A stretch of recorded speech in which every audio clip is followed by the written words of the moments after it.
Hello everyone, मैं हूं Joshika from Learno Hub, the free learning platform जहां पर आप पढ़ सकते हैं maths, science, SST absolutely free of cost at learnohub.com।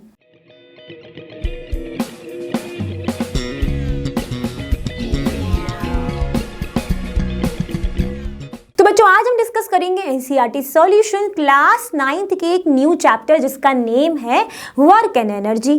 और आज हम डिस्कस करने वाले हैं फ्रॉम क्वेश्चन 1 टू क्वेश्चन 10। तो जल्दी से रेडी हो जाइए और मेरे साथ साथ अपने एनसीईआरटी सॉल्यूशंस की प्रैक्टिस करिए। तो गेट सेट रेडी।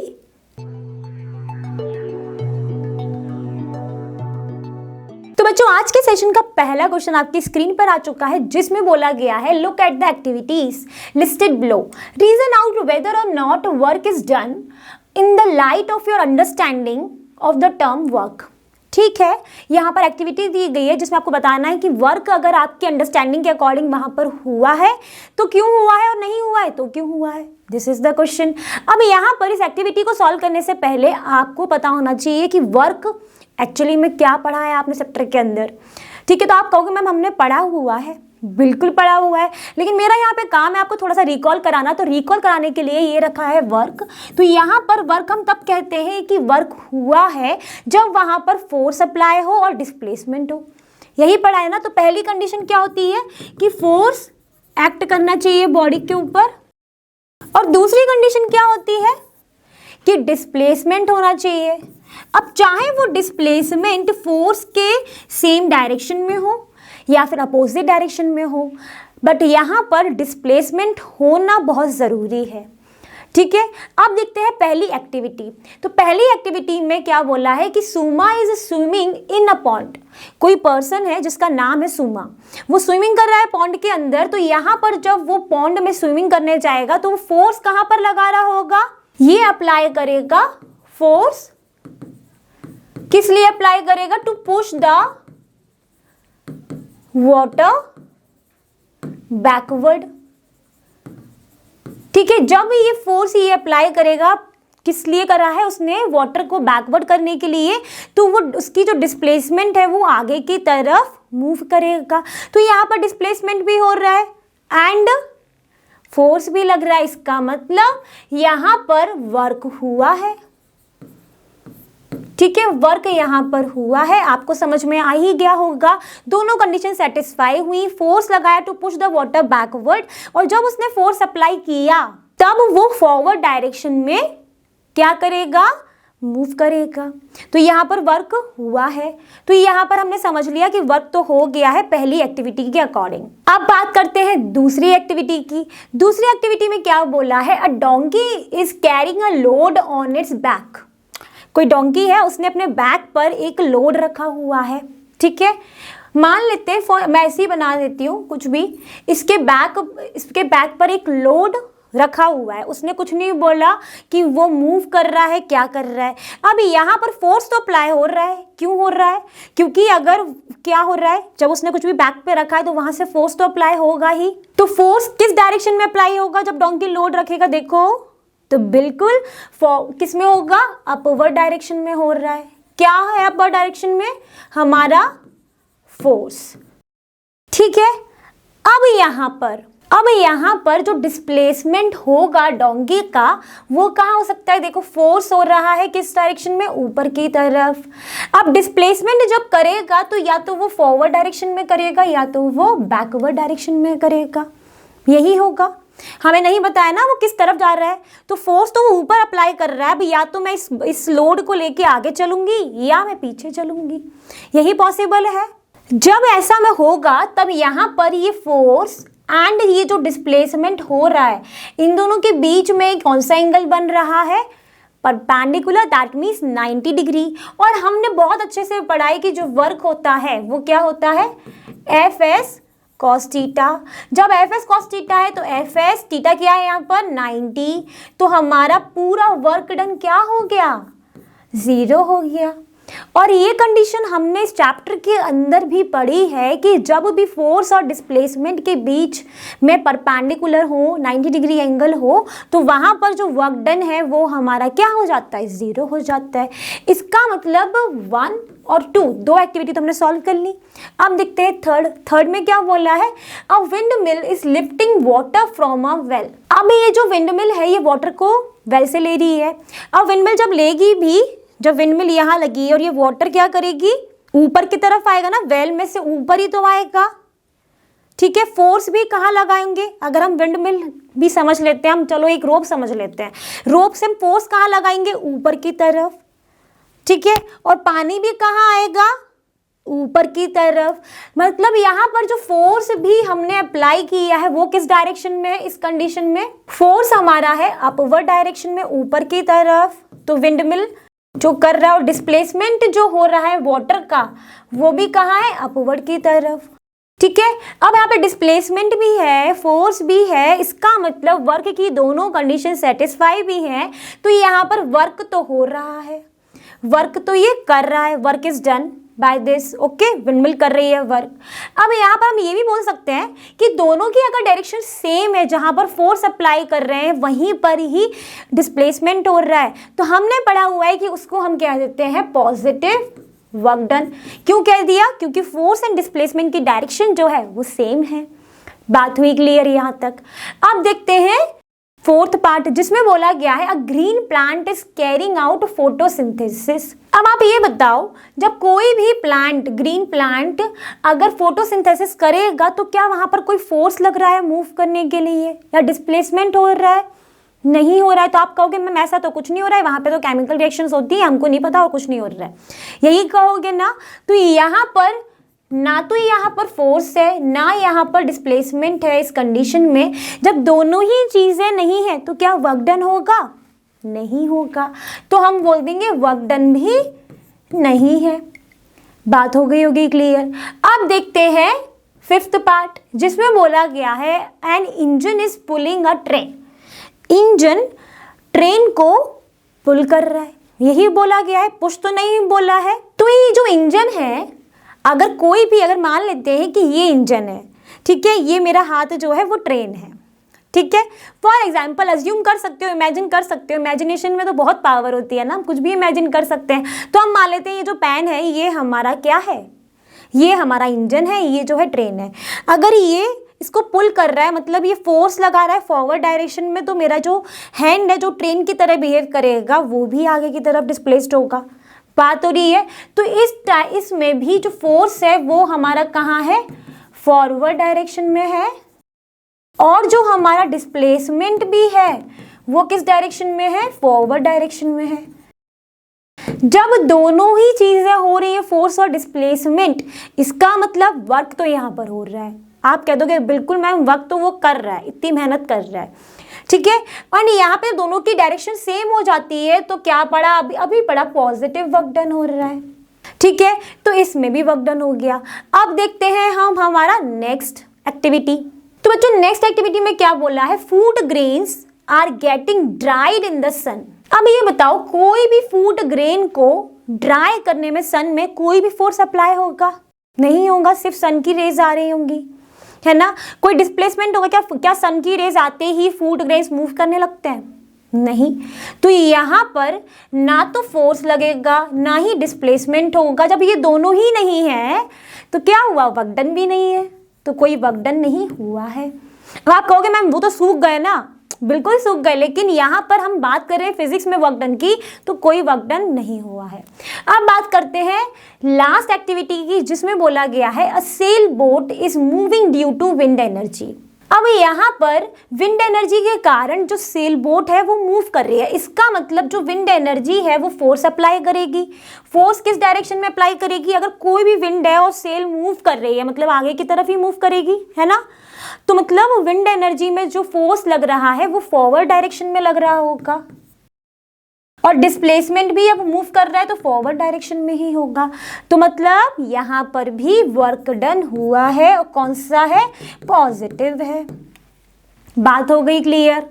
तो इसका मतलब क्या हुआ, हमने फर्स्ट क्वेश्चन में जितनी भी एक्टिविटी बोली गई थी 1 2 3 4 6 7 हमने पूरी कर ली सॉल्व, और अच्छे समझ भी लिया कि क्यों वर्क डन हो रहा है और क्यों नहीं हो रहा है। इसका मतलब हमको बढ़ना चाहिए अपने नेक्स्ट क्वेश्चन की तरफ। तो बच्चों क्वेश्चन नंबर 2 है आपकी स्क्रीन पर, जिसमें बोला गया है कि an object thrown at a certain angle to the ground moves in a curved path and falls back to the ground. The initial and final points of the path of the object lie on the same horizontal line. What is the work done by the force of gravity on the object? ठीक है, question तो हमने पढ़ लिया, हमारा काम क्या होगा, अब इस क्वेश्चन को एक फिगर के थ्रू समझ लेना है ना। तो यहाँ पर हम मान लेते हैं जो ऑब्जेक्ट है वो कुछ इस तरीके का है, अज्यूम करने में क्या जा रहा है, ठीक है मैंने अज्यूम कर लिया। अब यहाँ पर उसे एक सर्टेन एंगल से थ्रो किया गया है जो ग्राउंड से बनेगा, तो हम मान लेते हैं रफ ग्राउंड। जब ये किसी एंगल से थ्रोन किया होगा तो उसने क्या लिया होगा, एक कर्व्ड पाथ लिया होगा, एंड वो फिर आके यहाँ पर ग्राउंड पर आ गया। ठीक है, तो इसका मतलब इस ऑब्जेक्ट का डिस्प्लेसमेंट कैसे हुआ है, इस डायरेक्शन में हुआ है।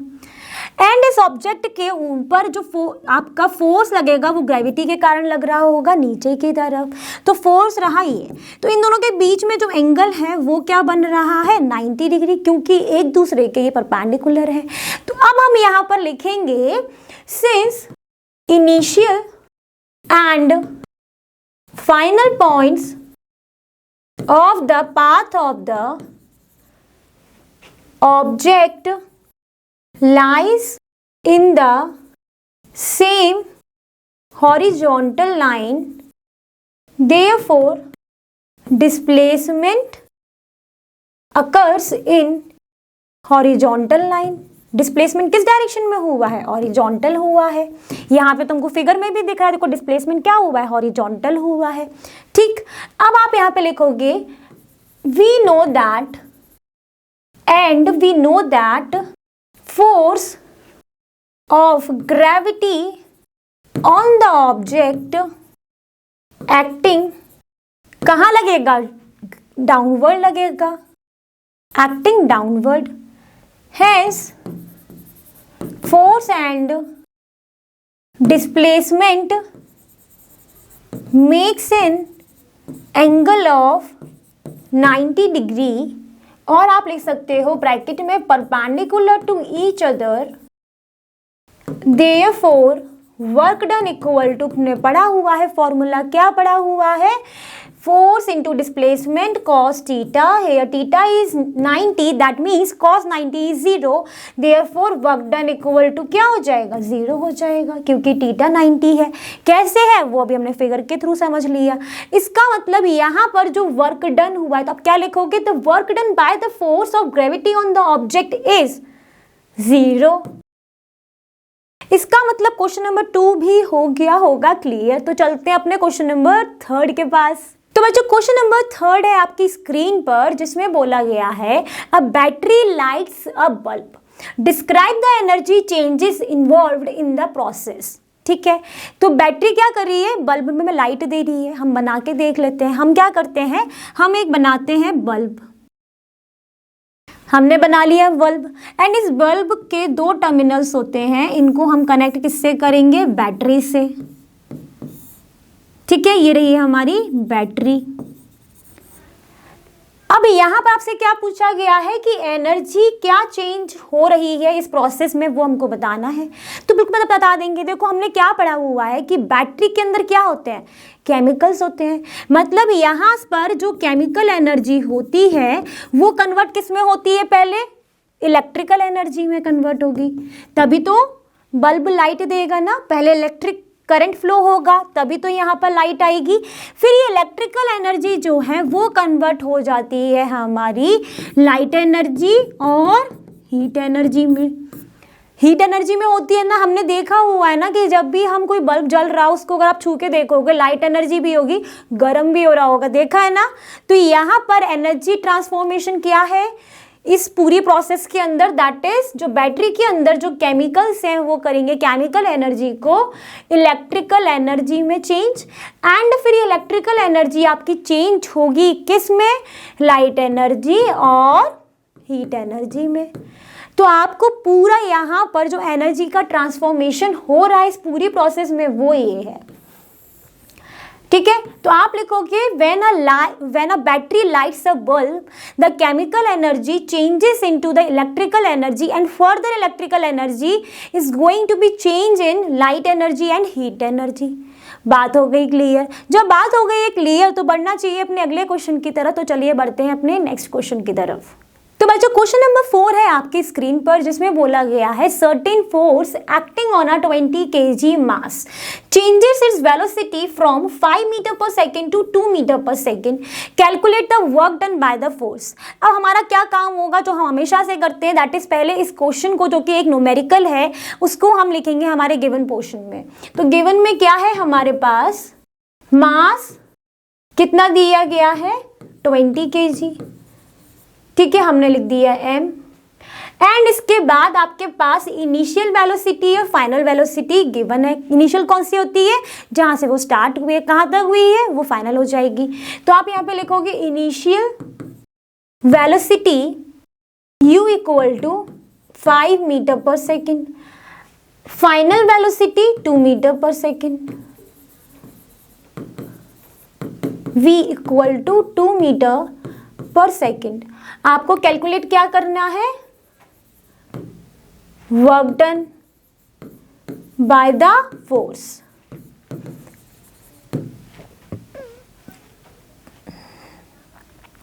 तो अब हमने क्या किया, इस पूरे क्वेश्चन को एक गिवन फॉर्मेट में और क्या निकालना है उस फॉर्मेट में लिख लिया। अब हम क्या करेंगे, हमको पता है कि वर्क डन क्या होता है। अब आप कहोगे मैम हमने तो पढ़ा भी, आपने बताया एफ एस कॉस थीटा या फिर एफ एस। तो बच्चों ये तो आपने पढ़ ही चुके हो। और आपने क्या पढ़ा इस चैप्टर के अंदर कि जो हमारा वर्क डन होता है उसको हम क्या कहते हैं, चेंज इन काइनेटिक एनर्जी। भी डेफिनेशन आपने पढ़ी हुई है इस चैप्टर के अंदर। जब चेंज इन काइनेटिक एनर्जी भी जो है वो क्या कहलाता है, वर्क डन कहलाता है किसी ऑब्जेक्ट का। तो यहाँ पर चेंज किस में हो रही, फाइनल मतलब final kinetic energy minus initial kinetic energy.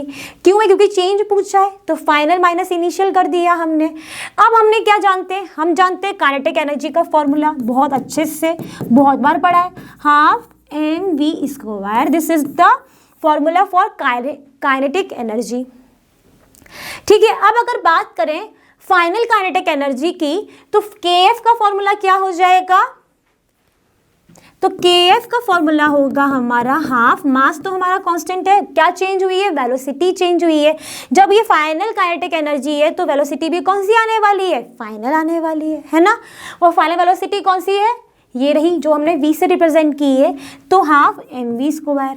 अब अगर बात करें इनिशियल काइनेटिक एनर्जी की तो वो क्या हो जाएगा, हाफ, मास तो कांस्टेंट है और इनिशियल वेलोसिटी क्या है हमारी u, तो हाफ mu², ठीक है। तो हम यहाँ पर लिख देंगे half mv² minus half mu²। यहाँ से देखोगे तो हाफ m आ गया बाहर, अंदर क्या हो गया v² माइनस u²। यहाँ से क्या हो जाएगा, मास कितना है हमारा 20 एंड v कितना है हमारा 2 का स्क्वायर माइनस 5 का स्क्वायर, क्योंकि हमारी इनिशियल वेलोसिटी दी है 5, फाइनल दी है 2। ये कट के 10 हुआ तो 10 multiply 4 minus 25 that is 10 minus 21 minus 210। और वर्क डन की यूनिट क्या होती है, जूल। अब आप कहोगे कि मैम यहाँ पर नेगेटिव साइन क्यों आया है, इसका क्या मतलब है, यही दिमाग में आ रहा है ना, नहीं आ रहा है तो आना चाहिए था। तो यहाँ पे जो नेगेटिव साइन है, हमने जब फर्स्ट एक्टिविटी करी थी, जब फर्स्ट क्वेश्चन सॉल्व कर रहे थे तो वहाँ पर क्या देखा था, पॉजिटिव वर्क डन कब था, जब फोर्स और डिस्प्लेसमेंट हमारे एक ही डायरेक्शन में है। अब फोर्स मैं लगा रही हूँ इस डायरेक्शन में, मेरा ऑब्जेक्ट जा रहा है इस डायरेक्शन में, मतलब अपोजिट डायरेक्शन में, तब वहाँ पर हो जाता है हमारा नेगेटिव वर्क डन। यहाँ पर नेगेटिव साइन का मतलब एग्जैक्टली वही है कि जिस डायरेक्शन में हम फोर्स अप्लाई कर रहे हैं, force apply in the opposite direction of motion of the object. मतलब दोनों क्या है, अगर फोर्स इस डायरेक्शन में है तो डिस्प्लेसमेंट इस डायरेक्शन में है। दिस इज द क्या है, this is the meaning of negative sign in work done. Unit क्या होती है, जूल, बहुत अच्छे से पता होगा, कोई डाउट नहीं रहना चाहिए। इसका मतलब क्वेश्चन नंबर 4 भी हो गया है सॉल्व्ड। तो चलेंगे अपने अगले क्वेश्चन की तरफ। तो भाई जो क्वेश्चन नंबर 5 है आपकी स्क्रीन पर, जिसमें बोला गया है a mass of 10 kg is at a point A on a table. It is moved to point B if the line joining A and B is horizontal. What is the work done on the object by the gravitational force? Justify your answer. ठीक है, तो पहले हम समझ लेते हैं ये बोल क्या रहा है। तो हम मान लेते हैं ये रही हमारी टेबल, कुछ इस तरीके की होगी, है ना। यहाँ पर एक ऑब्जेक्ट है A। जब इस ऑब्जेक्ट पर A पर, इस पॉइंट A पर क्या है, यहाँ पर मास रखा है कितना, 10 kg का। एंड ये जो पॉइंट ए से ये मूव्ड होकर कहाँ आया है, ये आया है इस बी पर। और किस को कैसे ट्रेवल किया है इसने, एक हॉरिजॉन्टल लाइन में ट्रेवल किया है। इसका मतलब यहाँ पर जो डिस्प्लेसमेंट है वो है आपका हॉरिजॉन्टल, एंड जो फोर्स लगेगा इस ऑब्जेक्ट के ग्रेविटी के कारण वो लगेगा नीचे, ग्रेविटी के कारण। मतलब यहाँ पर एंगल क्या बनने वाला है, 90 डिग्री बनने वाला है। इसके पहले भी क्वेश्चन में हमने ये वाला केस देखा था ना। तो यहाँ पर भी आप लिखोगे here force of gravity on the object is acting downward and displacement occur from point A to point B in horizontal direction.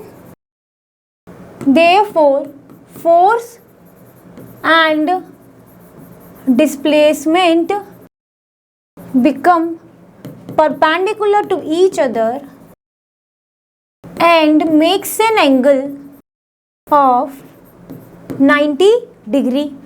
जब 90 डिग्री का एंगल हो गया और हमने पढ़ा हुआ है work done equal to F S cos theta and theta equal to 90, तो ये यहाँ पर वर्क डन क्या हो जाएगा हमारा, 0 हो जाएगा।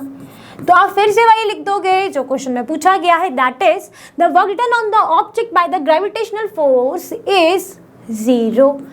आंसर जस्टिफाई भी हो गया है क्योंकि हमने पूरा रीजन बता दिया। जब रीजन बता दिया तो जस्टिफिकेशन तो अपने आप ही हो गया। तो चलते हैं अपने अगले क्वेश्चन की तरफ। तो बच्चों क्वेश्चन नंबर 6 है आपकी स्क्रीन पर, जिसमें बोला गया है potential energy of a freely falling object decreases progressively, does this violence law of conservation of energy, why. ठीक है, तो पहले हम एक समझ लेते हैं। अगर मान लेते हैं कोई ऑब्जेक्ट है, ये रहा, ठीक है, ये फ्रीली फॉलिंग ऑब्जेक्ट है। अगर ये फॉल हो रहा है तो इसकी जो पोटेंशियल एनर्जी है वो डिक्रीज हो रही है, बट साथ ही में उसी टाइम पर जो हमारी इसकी फॉलिंग के साथ में इसकी काइनेटिक एनर्जी क्या होगी, इंक्रीज होगी, क्योंकि स्पीड बढ़ेगी, वो बढ़ेगी तो काइनेटिक एनर्जी क्या हो रही है, इंक्रीज हो रही है। तो यहाँ पर कहीं पर भी अगर ये पोटेंशियल एनर्जी डिक्रीज हो रही है तो काइनेटिक एनर्जी बढ़ रही है, इसका मतलब टोटल मैकेनिकल एनर्जी जो है वो तो कंजर्व्ड है। तो इसका मतलब कोई भी यहाँ पर law of conservation of energy का वायलेंस नहीं हो रहा है। तो आप लिखोगे in case of freely falling object, when potential energy decreases progressively, that is equivalent to the increases of kinetic energy, because when freely falling object fall from a height, its potential energy is changes to kinetic energy। बात हो रही है clear. और आप क्या बोल सकते हो यहाँ पर, जैसे ही ये गिर रहा है तो इसकी वेलोसिटी जो है बढ़ेगी, जिसके कारण काइनेटिक एनर्जी भी इसकी बढ़ रही है। Therefore during this process total mechanical energy is being conserved, which shows that there is no violence of law of conservation of energy। इसका मतलब इस पूरे सिस्टम में जो हमारी एनर्जी है वो क्या रही, कंजर्व्ड रही। तो लॉ ऑफ कंजर्वेशन जो था वो हमारा यहाँ पर बिल्कुल सही सलामत है, तो कोई भी वॉयलेशन नहीं हो रहा है उसका। तो इसका मतलब ये क्वेश्चन हो गया है सॉल्व, पूरा दिमाग में स्टोर हो गया है कि एक स्टेट से दूसरी स्टेट में एनर्जी हमारी ट्रांसफॉर्म हुई पोटेंशियल एनर्जी से काइनेटिक एनर्जी, और यहाँ पर जैसे जैसे पोटेंशियल एनर्जी डिक्रीज हुई काइनेटिक एनर्जी वैसे वैसे बढ़ गई। ठीक है, तो चलते हैं अपने अगले क्वेश्चन की तरफ। तो बच्चों क्वेश्चन नंबर 7 में आपसे पूछा गया है what are the various energy transformations that occur when you are riding a bicycle. सब लोग डेली साइकिल चलाते होंगे या चलाते रहे होंगे, ठीक है। तो आप जब चलाते हो साइकिल तो आपने क्या देखा है कि जब आपका मस्कुलर जो है कोई एनर्जी या फोर्स डालता है पेडल पर तो साइकिल हमारी मूव करती है, ठीक है। तो यहाँ पर जो आपकी मस्कुलर एनर्जी होती है वो किस में चेंज हो रही है, बाइसिकल को मोशन में लाती है, दैट मीन्स काइनेटिक एनर्जी में। और आपके बहुत सारा पसीना आ रहा होता है, दैट मीन्स हीट एनर्जी भी आ रही होती है। तो यहाँ पर जब आप राइड करते हो बाइसिकल को तो मस्कुलर एनर्जी जो है किसकी, राइडर की, is converted into kinetic energy and heat energy. अब इस काइनेटिक एनर्जी से क्या हो रहा होता है, बाइसिकल जो है आपकी मूव करती है, राइड करती है, ठीक है। तो ये क्या करती है, उसको वेलोसिटी देता है। और हीट एनर्जी से क्या होता है, हीट्स द राइडर्स बॉडी, ठीक है। बात हो गई क्लियर। तो यहाँ पर हमने देख लिया कि क्या एनर्जी ट्रांसफॉर्मेशन होते हैं जब कोई भी साइकिल चला रहा होता है, तो हमने उसका आंसर दे दिया, kinetic energy and heat energy में कन्वर्ट हो रही होती है। इसका मतलब क्वेश्चन नंबर 7 भी हो गया है क्लियर। जब 7 हो गया है क्लियर तो अब 8 बुला रहा होगा ना, तो 8 के पास चलते हैं। तो बच्चों क्वेश्चन नंबर 8 है आपकी स्क्रीन पर, जिसमें पूछा गया है does the transfer of energy takes place when you push a huge rock with all your might and fail to move it, where is the energy you spend going. ठीक है, हम मान लेते हैं ना कोई भी रॉक है, ठीक है, ये रहा कोई रॉक एंड कोई पर्सन है, ठीक है, वो इस पे क्या लगा रहे हैं, फोर्स अप्लाई कर रहे हैं, अपनी मस्कुलर एनर्जी इसमें दे रहे हैं, बट ये रॉक ना मूव नहीं कर रही है। तो क्या हुआ है यहाँ पे, क्या यहाँ पर ट्रांसफर ऑफ एनर्जी हुई। ट्रांसफर ऑफ एनर्जी कब होती, जब ये मूव कर लेता। तो इसने तो मूव नहीं किया, तो आप क्या बोलोगे, तो आप यहाँ पे बोलोगे there is no transfer of energy to the stationary rock. वो तो अभी तक स्टेशनरी है। हुआ क्या, तो जो आपने जो एनर्जी लगाई वो किस में कन्वर्ट हो गई, हीट एनर्जी में कन्वर्ट हो गई। क्यों, आप इतनी देर से पुश कर रहे हो, पुश कर रहे हो, पुश कर रहे हो, आपकी बॉडी जो है ना वो गर्म हो रही होती है, स्वेट कर रही होती है। तो यहाँ पर जो एनर्जी है जो आप इसमें लगा रहे हो वो कहाँ गई, वो हीट एनर्जी में कन्वर्ट होकर आपकी बॉडी को ही हीट दे रही है। बात हुई क्लियर। तो अब आप यहाँ पे क्या लिखोगे, when we push a rock there is no transfer of energy to the stationary rock। कोई ट्रांसफर ऑफ एनर्जी नहीं हुई। बात हुई ना यहाँ तक क्लियर। अब क्या बोलोगे कि एनर्जी गई कहाँ, तो आप लिखोगे यहाँ पर instead of this here muscular energy जो आपने लगाई है पत्थर के ऊपर, इतने बड़े ह्यूज रॉक के ऊपर, is converted into heat energy which makes your body hot, ठीक है, और आप स्वेट करने लगोगे। तो बात हो गई क्लियर, क्यों पुश नहीं किया, क्यों एनर्जी ट्रांसफर नहीं हुई। अब आप कहोगे कि मैम हम तो इतना उस रॉक को पुश करने में इतनी एनर्जी लगाई बट यहाँ पे ट्रांसफर क्यों नहीं हुआ। तो बच्चों यहाँ पर कोई डिस्प्लेसमेंट ही नहीं अगर हुआ है ना, मतलब आप लगा रहे थे तो उस जो आप लगा रहे थे वो कन्वर्ट हो गई है हीट एनर्जी में।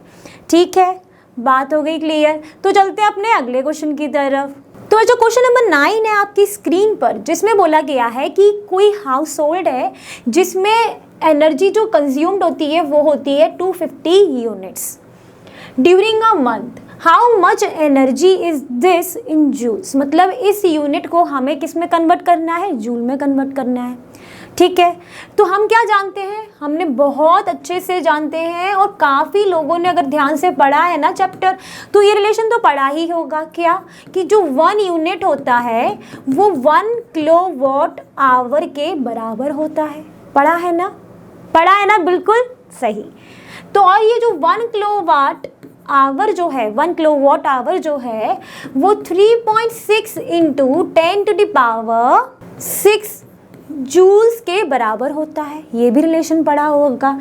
तो अब यहाँ पर ये दो रिलेशन हमारे लिए इस क्वेश्चन के लिए बहुत ही ज़्यादा इम्पॉर्टेंट है और ये आपको बहुत अच्छे से दिमाग में ना एकदम स्टोर कर लेना है, परमानेंट स्टोर करना है, टेम्पररी नहीं। ठीक है, तो अब यहाँ पर देखो कि इसमें क्या गिवन है हमारे पास, गिवन क्या है कि 250 यूनिट्स ऑफ एनर्जी कंज्यूम्ड किसने करी है, किसी हाउस होल्ड ने इन अ मंथ। ठीक है, इसका मतलब जब 1 यूनिट आपका 1 किलोवाट आवर के बराबर है तो 250 यूनिट्स भी किसके बराबर हो जाएंगी, 250 किलोवाट आवर के बराबर हो जाएगी। और आपने क्या पढ़ा है कि यहाँ पर रिलेशन क्या पढ़ा है, 1 kilowatt hour equal to 3.6 into 10⁻6 joule. आपको कन्वर्ट किस में करना है, एनर्जी को जूल्स में ही तो करना है। तो यहाँ पर जब 1 किलोवाट आवर इतने जूल्स के बराबर है तो 250 किलोवाट आवर भी किससे हो जाएंगे, यहाँ पे 250 का मल्टीप्लाई हो कर देंगे, 3.6 इंटू 10⁻6 जूल। तो यहाँ पर आपका आंसर कितना आने वाला है, आपका आंसर आएगा 9 इंटू 10⁸ जूल, यही आएगा। तो आप लिख दोगे energy consumed in a month in joule is 9 into 10⁸ joules. तो आई थिंक ये क्वेश्चन भी हो गया सॉल्व, कोई भी डाउट नहीं रहा होगा, बहुत ही सिंपल था। सिर्फ क्या याद करना था, क्या पता होना चाहिए, ये जो रिलेशन है इस क्वेश्चन के लिए बहुत ही ज़्यादा इंपॉर्टेंट है। अगर किसी को ये नहीं पता तो जूल्स में आंसर ही नहीं निकल पाएगा, इसलिए बच्चों ध्यान से इस चीज़ को रिमाइंड रखना। अब चलते हैं अगले क्वेश्चन की तरफ। तो बच्चों ये रहा आज के सेशन का लास्ट क्वेश्चन, जिसका नंबर क्या है, क्वेश्चन नंबर 10 है।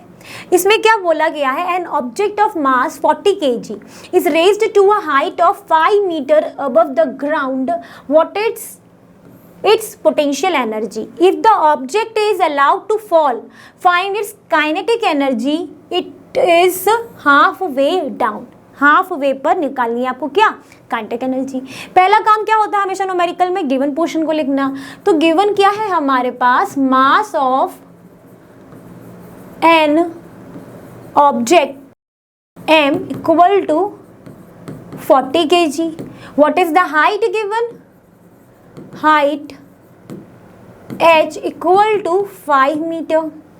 ठीक है, एंड क्या बोला निकालने को, आपको बोला गया है पोटेंशियल एनर्जी। तो पहले हम पोटेंशियल एनर्जी यहाँ तक क्वेश्चन का सॉल्यूशन कर रहे हैं। तो पोटेंशियल एनर्जी का फॉर्मूला सभी लोगों ने पढ़ा है, क्या पढ़ा है, mgh। जी क्या होता है, एक्सीलरेशन ड्यू टू ग्रेविटी, जिसकी वैल्यू होती है 9.8 मीटर पर सेकेंड स्क्वायर। यहाँ पर सारी वैल्यूज हमें पता चल चुकी है, m गिवन है, h गिवन है, जी हम ऑलरेडी जानते हैं। सारी वैल्यूज को रखेंगे, क्या निकल कर आ जाएगा, पोटेंशियल एनर्जी। तो m क्या है हमारे पास, m रखेंगे आप 49.8 इंटू 5। ठीक है, ये कितना आएगा सॉल्व करने से, ये आएगा आपका 1960 एनर्जी किस में होती है बच्चों? जूल में होती है। तो यूनिट लिख दोगे आप जूल। तो आप यहाँ पर क्या लिख सकते हो? The potential energy of the object is 1960 joule या फिर 1960 जूल। तो यहाँ तक तो बहुत ही सिंपल था, कोई भी डाउट नहीं रहा होगा यहाँ तक, ठीक है।